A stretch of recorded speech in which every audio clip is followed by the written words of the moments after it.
Good afternoon. Welcome back. It is Sunday, March 12th, 2023. We have a lot of birthdays, a lot more than normal today to review, and don't want to say a short time to get there, but I want to keep you guys here for a long period of time as it is race day Sunday. Cup cars are at Phoenix today.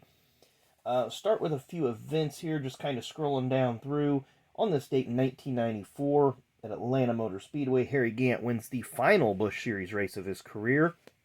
At the start of the race, Shauna Robinson becomes the first woman to start on the pole for a Busch Series race, but she was spun out on the first lap. A couple other races. Looks like in 2000 on this date, Dale Earnhardt wins the next to last Cup race of his career, also at Atlanta Motor Speedway. And a lot of just NASCAR races at Phoenix, Las Vegas, the early season races. But there's nothing that just super stands out as far as, you have to talk about these races. Birthdays for today that we have that are cardless, or at least I don't have cards of. Born on this date in 1882, Cannonball Baker. Let's see who else do we have here. I knew there was another one. Robert Huffman was born on this date in 1968, former Dash Series driver. I believe he raced some in the Truck Series as well. But the few carded birthdays we have, we're going to start with a birthday. First two, we've only got one card each of. Born on this date in 1915, the first now Cup Series, but then strictly stock champion, Mr. Red Byron. Of course, this is the 1998 extension set, if you will, the retro cards. That was cards 101 through 150. That chronicled the, at the time, 50 greatest drivers in NASCAR. Be interesting to see what names NASCAR comes up for their 75 best. See if it includes the similar names in there, or if they do it like Cup exclusively, or how they do it.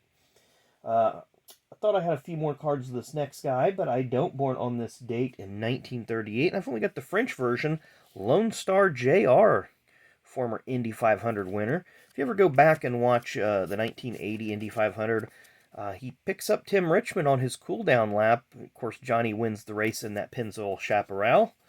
He picks up Tim Richmond, whose car has run out of gas, and brings Tim all the way back around to the front straightaway, where Tim gets off. Johnny, I guess the story is, invited him to go to Victory Lane with him. Tim said, no, you do your thing, I'll do mine.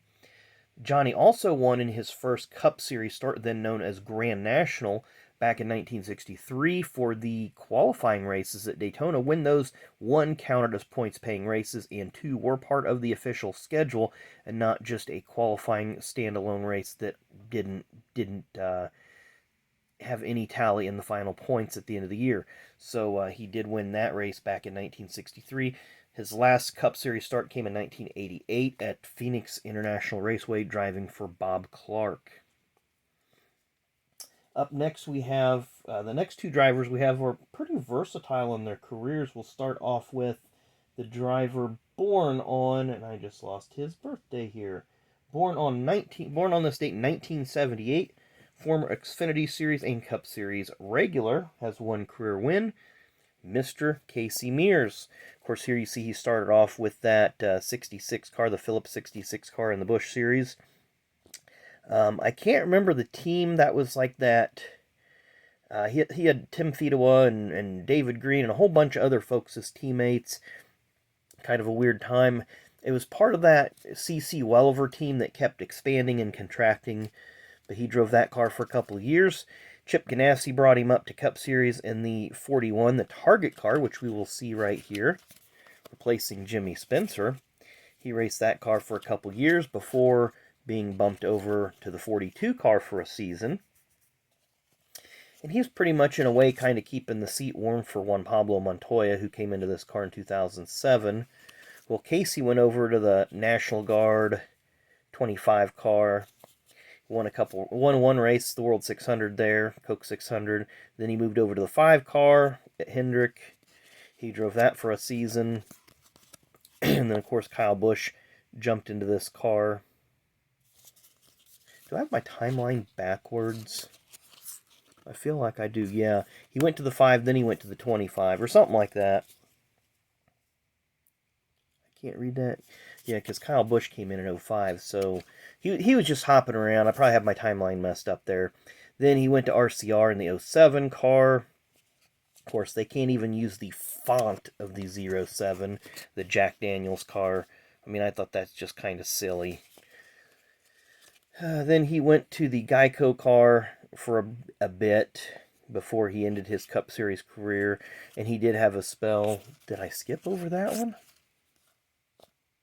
Okay, no, that's my other driver. Okay, so the Geico car is where he ended his career there, and I think he's been said he'd like to come back to finish running a few races to get to a plateau, whatever that number is, 400, 500 starts or whatever. I think he's got 11 more to get there, and he's talked about if somebody give him a ride, he'd like to do that.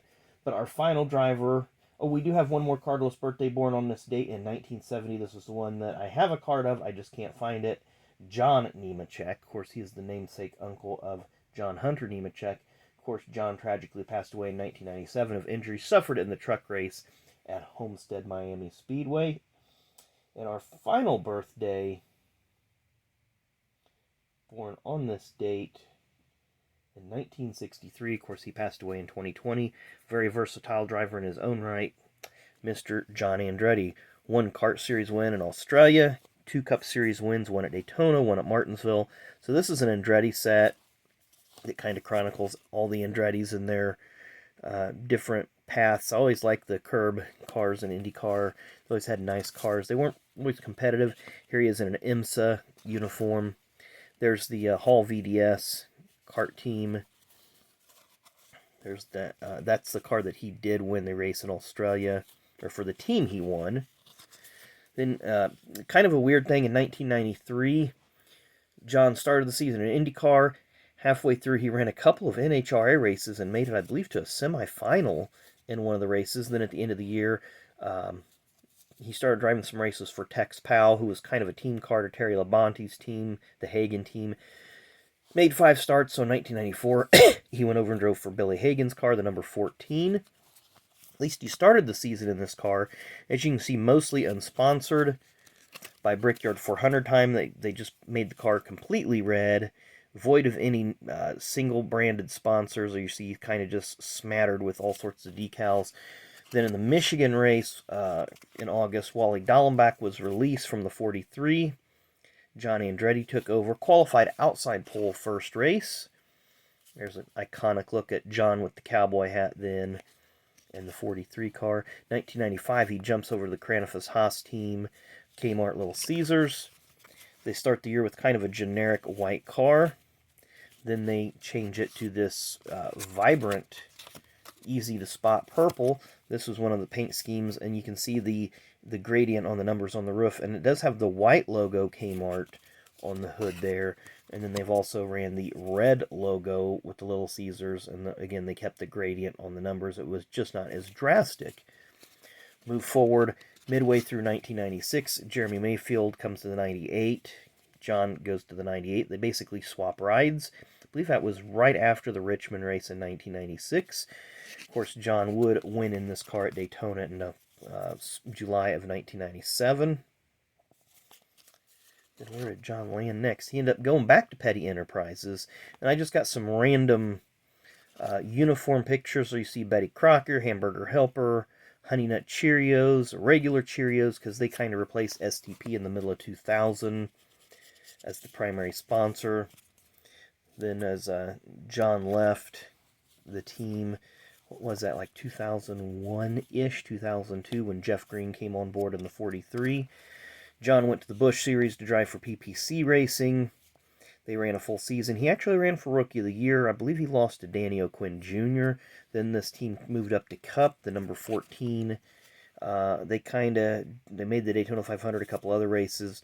Then the team shut down. Andretti, after that, just kind of hopped around from team to team. Never found solid footing. I believe his last race in the Cup Series was the Daytona 500. About 2010 or thereabouts for Front Row Motorsports in the 34 car. So anyway, we just mentioned John did pass away in 2020 of colon cancer. So it's kind of a sad loss to the racing industry, as he was relatively young and still may have had some years left in the tank to race. But anyway, happy birthday to all these folks. You know, You know, it's kind of weird. We had a lot of Johns today: Johnny Rutherford, Johnny Andretti, John Hunter Nemechek, Johnny Chapman. So a lot of Johns today. But anyway, hope you enjoyed the video. Make sure you come back and see us tomorrow.